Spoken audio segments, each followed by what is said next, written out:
It's the Aca-Education Podcast. Learning acapella to music class. The Aca-Education Podcast. All educators who get proud of these thoughts. So for this week's Quick Beats, we're talking about synchronous rehearsals and asynchronous rehearsals and how to handle them. So I know that we're all in different parts of the country and we all have different rules and we all have different guidelines about what we're supposed to be doing, but this is how I'm handling it here in New York State. And it's pretty generic, so you can use it wherever you are. So for my synchronous rehearsals, the term rehearsal is very different. I'm going to use the term meeting. My synchronous rehearsal is a weekly meeting that I have with my students. Now, the first thing I have in that meeting isn't about music, isn't about any assignments that I've assigned. It's how are you doing? It's talking to my students on a socio-emotional level, trying to get an idea and get an understanding of where they're at emotionally. They're going through a lot right now, just as you're going through a lot right now. They're staring at a screen for hours on end. They're getting tons of homework, spending a lot more time after school hours trying to complete the assignments that were handed to them in school. Now, they're also missing out on time with their friends. They're staring at a computer screen for several hours of the day.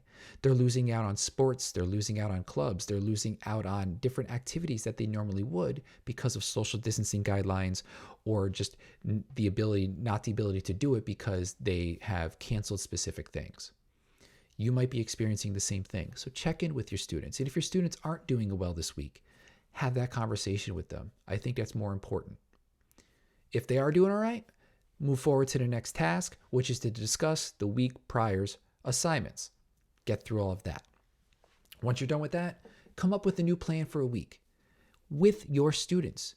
Don't you dictate to them what you want them to do. Come up with the plan together.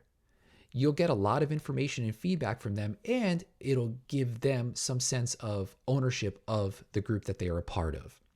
So plan for the week. Develop and manage the expectations. Your students will be the first to tell you that they're getting 3 or 4 hours of homework a night and maybe 3 songs to work on, or, working on different measures of different songs isn't going to be, a great expectation that they're going to manage for the week.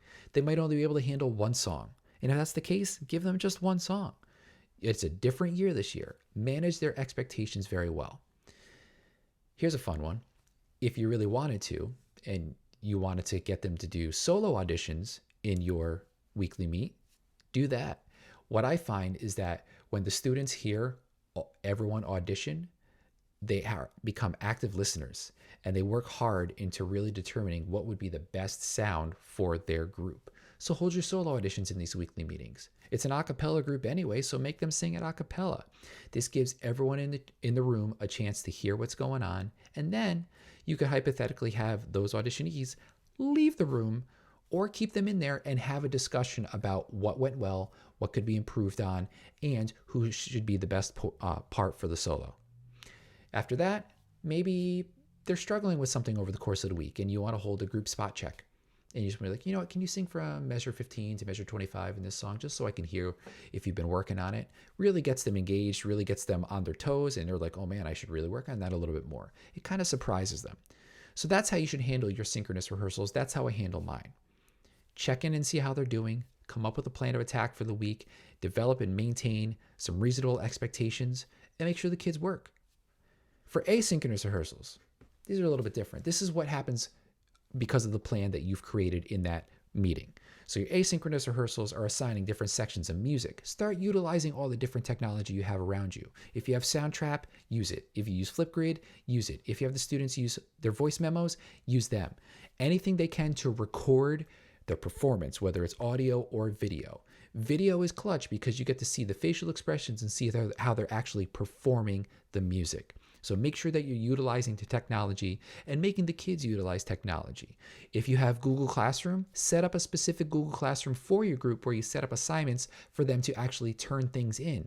That way, it's all in one convenient place in Google Classroom and on your Google Drive, and you're not getting bombarded with emails and not having issues with, things not attaching in emails. Have them listen to their previous recordings from previous weeks and then compare and contrast to where they are now. They're becoming active listeners. Have them using their oral skills to be able to be and really analyze where they're at. How were they 3 weeks ago? Were they really struggling? How are they 3 weeks? You think they're going to be 3 weeks from now? Talk about the process and the progress, not perfection, and watch them grow.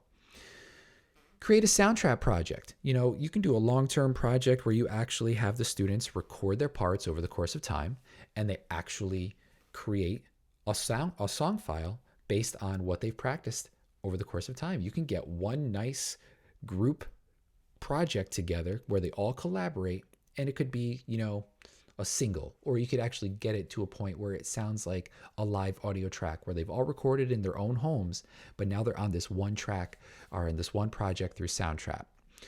Another thing you can do is have them do a non-singing assignment where they're actually listening and analyzing to other groups and other a cappella artists and really kind of getting a feel for their performance and getting a feel for what they need to do to step up their game. And one of the last things that you can do is, if you're not doing weekly assignments, or if you are doing weekly assignments but you want to add something more, do a long-term project. This is where those virtual choir videos come in. This is where those preparing for a potential album come in, those types of things. So really, it's all about how you set the bar for your students, the expectations that you're raising for them, and their feedback with you. It's going to help dictate how you progress over the course of the school year. So that's asynchronous and synchronous rehearsals. Thank you for joining me on Quick Beats this week. I'll see you next week. Aca-Education podcast. Aca-Education podcast. Aca-Education podcast. With who? With Justin Glodish.